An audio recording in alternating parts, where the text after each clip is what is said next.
In principio erat verbum. Ce sont les tout premiers mots de la Bible, les premiers mots de ce podcast dédié aux manuscrits qui ont fait notre histoire et qui renferment entre leurs parchemins des trésors et des secrets souvent délaissés. Ce sont donc les premiers mots soigneusement enluminés et calligraphiés des mains virtuoses des moines copistes. On imagine trop bien le moine serein devant son parchemin, éclairé d'une fraîche couleur matinale dans le scriptorium d'une abbaye, accompagné de sa plume d'oie légère que lui seul honore de mouvements calmes et sacrés. La figure du moine copiste paisible et silencieux nous connaît, c'est souvent l'une des images principales qui est associée à la vie monacale dans l'inconscient collectif. Mais ce dont nous ne sommes pas conscients, c'est l'incroyable pouvoir du livre au Moyen-Âge. Aujourd'hui, je vous présente le manuscrit ou l'histoire enluminée.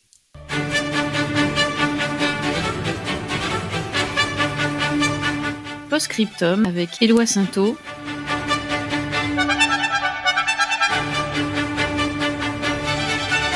Tous les samedis à partir de 14h.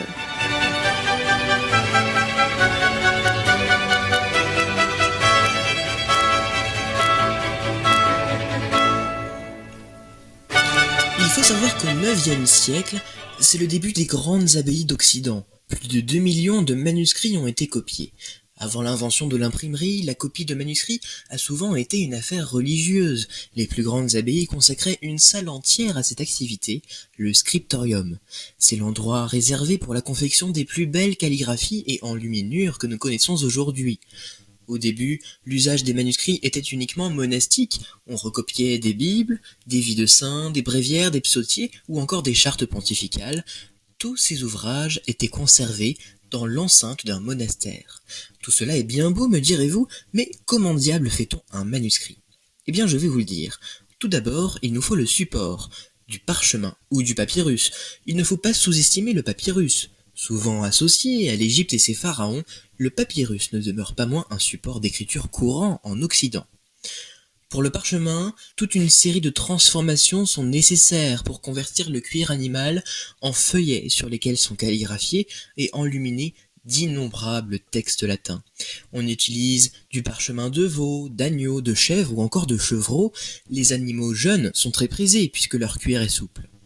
Contrairement à certaines idées reçues, le papier ne vient pas avec l'imprimerie.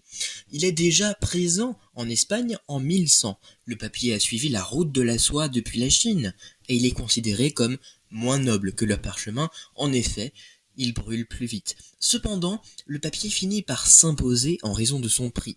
Au XIVe siècle, par exemple, il est 13 fois moins cher que le parchemin. Bref, pour ne pas écrire de travers, on quadrille notre support par des traits de marge limitant l'espace pour l'écriture, souvent avec une mine de plomb ou une encre rouge. Le copiste copie ou recopie même des textes empruntés à une autre abbaye pour compléter les fonds de sa propre maisonnée. On estime ainsi que le copiste peut produire environ 2 à 3 feuillets par jour. Au fil du temps, des régions et de certaines abbayes, la calligraphie change et se développe. Au 8e siècle, la caroline, un type de calligraphie qui tire son nom de Charlemagne, elle se généralise à l'ensemble des centres de copie.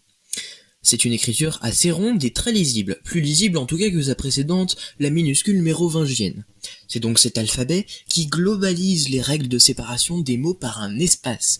C'est elle qui rayonne et se diffuse grâce au scriptoria de Saint-Martin de Tours, justement.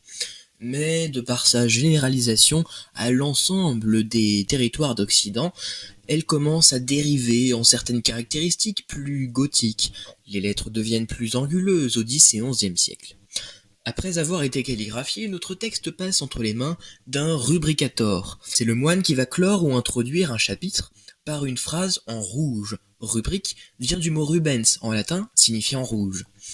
Puis, l'enlumineur vient mêler son art délicat au parchemin. Elle aussi, l'enluminure évolue au gré des époques. Simple agrément floral à son apparition, elle devient une pleine page et de peinture, illustrant savamment le texte. Illuminare, en latin, c'est illuminer, qui a donné en enluminé en français, baigné de lumière. Seulement attention, tous les manuscrits n'étaient pas enluminés et constituaient d'ailleurs une part minoritaire. Enfin, le frère correcteur vient vérifier les éventuels égarements entre les déclinaisons latines du frère copiste.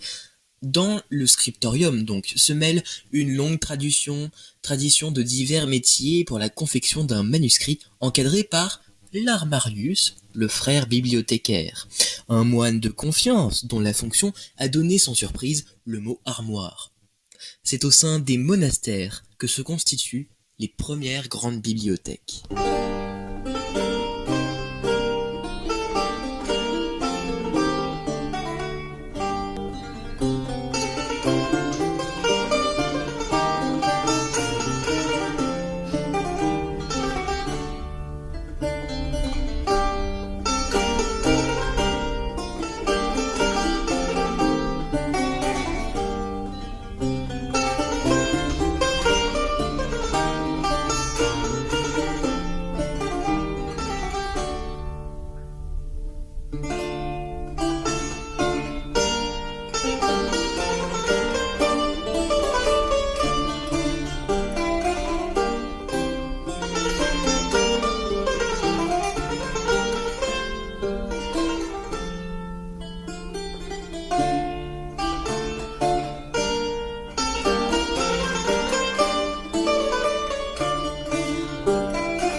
Musique à danser de la Renaissance, c'était une basse danse ou une pavane si vous préférez, exécutée par la compagnie Maître Guillaume, les maîtres à danser de la Renaissance. Vous écoutez l'émission Postscriptum avec Éloi Sainteau.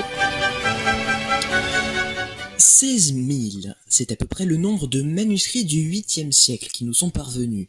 Une bagatelle comparée au massif 5 millions de documents du 15e siècle dans l'Europe médiévale.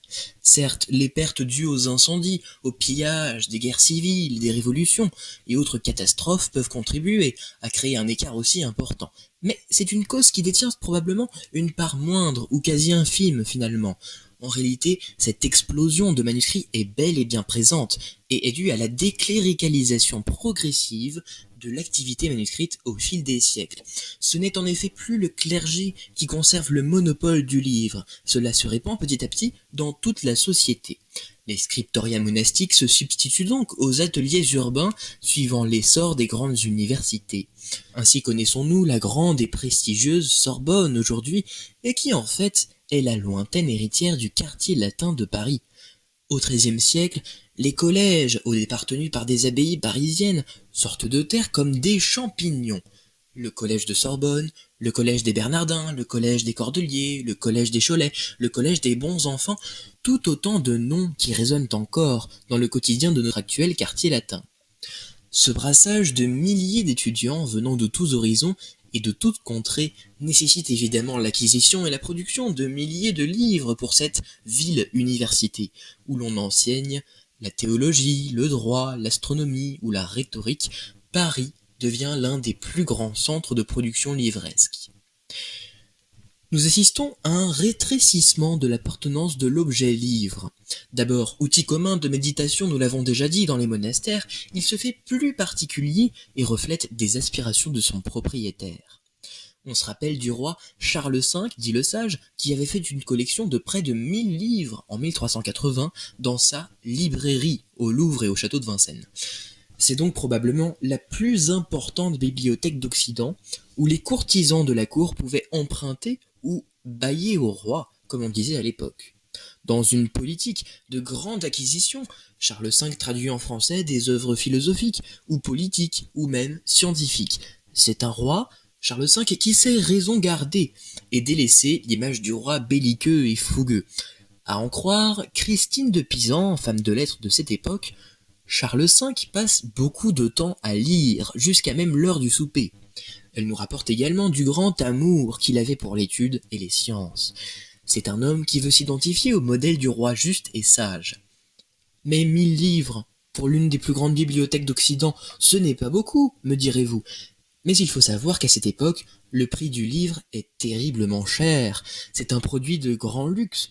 Faut-il déjà payer le support, le parchemin, puis la copie, qui a un coût et pas des moindres. C'est 9 à 14 deniers la page. L'enluminure vient encore s'accumuler au prix déjà fort onéreux de l'ouvrage. Et c'est bien pour cette raison d'ailleurs que la majorité des manuscrits ne sont pas décorés. Puis la reliure vient achever la fin du travail, et c'est ainsi qu'on estime que l'achat d'un livre représente à peu de choses près l'équivalent des revenus annuels d'une seigneurie moyenne à la fin du Moyen-Âge. On comprend donc que le manuscrit peut faire l'objet de testaments, de dons, de dots, de rançons, de legs, ou encore de cadeaux princiers prestigieux. Le manuscrit a donc été longtemps un synonyme de richesse intellectuelle envers celui qui le possédait, lui qui accompagne au plus intime les familles et les âges de rois en génération. Reflet de la sagesse des temps médiévaux, le livre est et demeure encore aujourd'hui parmi nous. Souvenons-nous de son histoire.